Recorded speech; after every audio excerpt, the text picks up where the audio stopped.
వాళ్ళని ఏమనరు, వాళ్ళ గురించి ఏం మాట్లాడరు. బాణం ఎంతసేపు కేసీఆర్ గారి మీద ఉంటుంది. కేసీఆర్ గారిని మాట్లాడాలి, కేసీఆర్ గారిని బదనాం చేయాలి.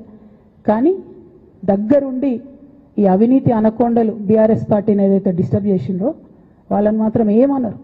ఈ ఇంటర్నల్ అండర్స్టాండింగ్ అనేది ఎక్స్పోజ్ కావాలి. రేపటి నుంచి నేను ఛాలెంజ్ చేసి చెప్తున్నా కదా, రేపటి నుంచి ఏం మాట్లాడతారు తెలుసా? ఈ మొత్తం బ్యాచ్లన్నిటికీ సోషల్ మీడియా బ్యాచ్లు ఉన్నాయి. వీళ్ళందరికీ బాగా చాలా చాలా బ్యాచ్లు ఉన్నాయి. వాళ్ళంతా రేపటి నుంచి ఏమంటారు? నన్ను ఒకళ్ళు బీజేపీ ఆపరేట్ చేస్తుంది అంటారు, ఒకళ్ళు కాంగ్రెస్ ఆపరేట్ చేస్తుంది అంటారు, ఒకళ్ళు రేవంత్ రెడ్డి చెప్తే మాట్లాడుతుంది అంటారు, ఇంకోళ్ళు బండి సంజయ్ చెప్తే మాట్లాడుతుంది అంటారు. ఖబర్దార్ బిడ్డ, నేను ఎవరు చెప్తే ఆడేటటువంటి తోలుబొమ్మని కాదు. నాది నాది నాది నాది కేసీఆర్ బ్లడ్, నాది తెలంగాణ బ్లడ్. ఇండిపెండెంట్గా నేను అనుకున్న విషయాన్ని చెప్తున్నాను. దానికి పొలిటికల్గా ఇబ్బంది అయినా, కష్టమైనా, నష్టమైనా నేనే భరిస్తా. కానీ దేవుళ్ళ లాంటి మా నాన్నను ఇవాళ సిబిఐ ఎంక్వైరీ చేసిండ్రంటే కడుపు రగులుకపోతా ఉంది ఒక బిడ్డగా. అందుకే చెప్తున్నా, ఇన్ని రోజులు చెప్పలే. ఆ మధ్యలో పోయినసారి నా కొడుకు గ్రాడ్యుయేట్ అయినప్పుడు వచ్చినప్పుడు నేను మా నాన్నకు రాసుకున్న లెటర్ లీక్ చేస్తే కూడా ఆ 70, 80, 90 రోజుల నాకు నరకం చూపిస్తున్నారు. ప్రతిరోజు సోషల్ మీడియాలో ఇష్టం వచ్చినట్టు రాపిస్తున్నారు. ఎప్పుడు వీళ్ళ పేర్లు తీసుకోలే, ఇష్టం వచ్చినట్టు ప్రెస్ వాళ్ళకు మాట్లాడుతూ చాలా విషయాలు చెప్తున్నారు. ఎప్పుడు వాళ్ళ పేర్లు తీసుకోలే. ఇలా తీసుకుంటున్నా, ఎందుకంటే విషయం నాది కాదు. ఇది తెలంగాణ పరువు ప్రతిష్టకు సంబంధించిన విషయం. ఇలా దేశంలో ఏ మూలకు పోయినా, ఎక్కడికి పోయినా కేసీఆర్ అంటే ఒక మహానాయకుడు, త్యాగం చేసిన నాయకుడు అని చెప్పి మాట్లాడతారు. రేపటి నుంచి ఏం మాట్లాడతారు? సిబిఐ ఎంక్వైరీ చేస్తే ఏం మాట్లాడతారు? కేసీఆర్ అంటే సిబిఐ కేసు అంటారు. మా నాన్న పరువు పోతే నాకా బాధ, మీకా? మీకు పైసలు కావాలి కదా, మీకు పేరుతోనేం పని? ఇంకా కూడా ఈ విషయాలు అర్థం చేసుకోకుండా, ఇంకా కూడా ఇటువంటి వ్యక్తుల్ని దూరం పెట్టుకోకుండా ఉంటే ఇక కేసీఆర్ గారి మీద సిబిఐ కేసు వేసేటటువంటి స్థాయికి వచ్చినాక ఏం పార్టీ ఉంటేంది పోతేంది. బీఆర్ఎస్ పార్టీ నాయకులు నన్ను తిట్టుకున్నా సరే, లోకల్ బాడీ ఎన్నికలలో నాకు నష్టం జరుగుతుంది అనుకున్నా సరే, మా నాన్న మీద సిబిఐ ఎంక్వైరీ పడ్డాక ఏముంది, తొక్కల ఎలక్షన్ ఒకటి గెలుస్తారు, ఒకటి ఓడిపోతారు.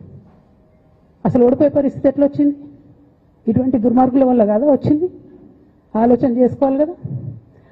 అంటే నా దగ్గర పైసలు ఉన్నాయి, టీవీలు ఉన్నాయి, సోషల్ మీడియాలు ఉన్నాయి, ఏటు పడితే అటు మాట్లాడతామంటే తోలు తీస్తాం చెప్తున్నా నేను. గీత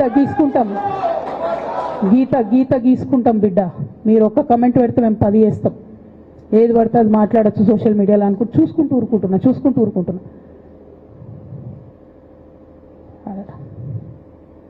పెద్ద సార్ దగ్గరకు వచ్చినాక ఇక కాంప్రమైజ్ అయ్యేది ఏం లేదు. ఘోష్ కమిషన్ వేసిన రోజే నేను చెప్పిన, ఎందుకు రియాక్ట్ కాలేదు పార్టీ అని అడిగిన ఆ రోజునే. నిన్న సిబిఐ ఎంక్వైరీ చేస్తున్నా అని రేవంత్ రెడ్డి గారు అసెంబ్లీలో చెప్తే తెలంగాణ బంద్ ఖాళీ వద్దా, బగ్గుమనొద్దా తెలంగాణ? ఎట్లా మాట్లాడతారు?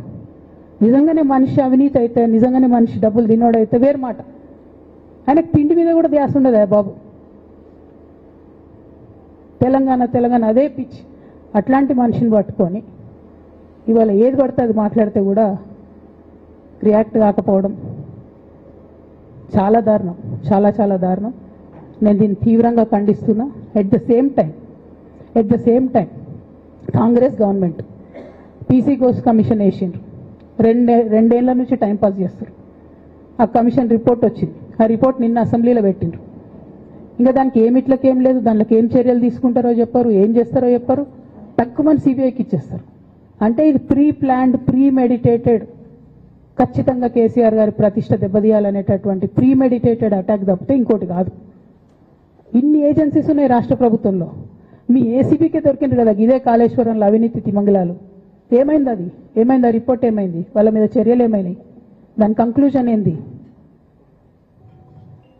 ఒక్క చిన్న ఎంక్వైరీ కూడా ఇప్పటివరకు కంక్లూడ్ చేయలేదు కాంగ్రెస్ గవర్నమెంట్. ప్రచారం ఎక్కువ, పని తక్కువ. ఎప్పుడైనా మీ తప్పిదాలు బయటపడుతున్నాయి అనుకుంటే, ఎప్పుడన్నా ప్రజలు తిరగబడతారు అనుకుంటే వెంటనే ఒక రిపోర్ట్ వేయాలి, వెంటనే కేసీఆర్ మీద ఒక ఆరోపణ చేయాలి. ఇప్పటికి కూడా రేవంత్ రెడ్డి గారికి కేసీఆర్ గారి పేరు చెప్పుకోకపోతే ఆయన ఫోటో కూడా పేపర్లో వేరేమో అని భయం పాపం. అందుకని ఆయన రోజు పొద్దుగాలేస్తే కేసీఆర్ని తిట్టుడే తప్పితే ఇంతవరకు కూడా వేరే ఆలోచన చేయడం లేదు.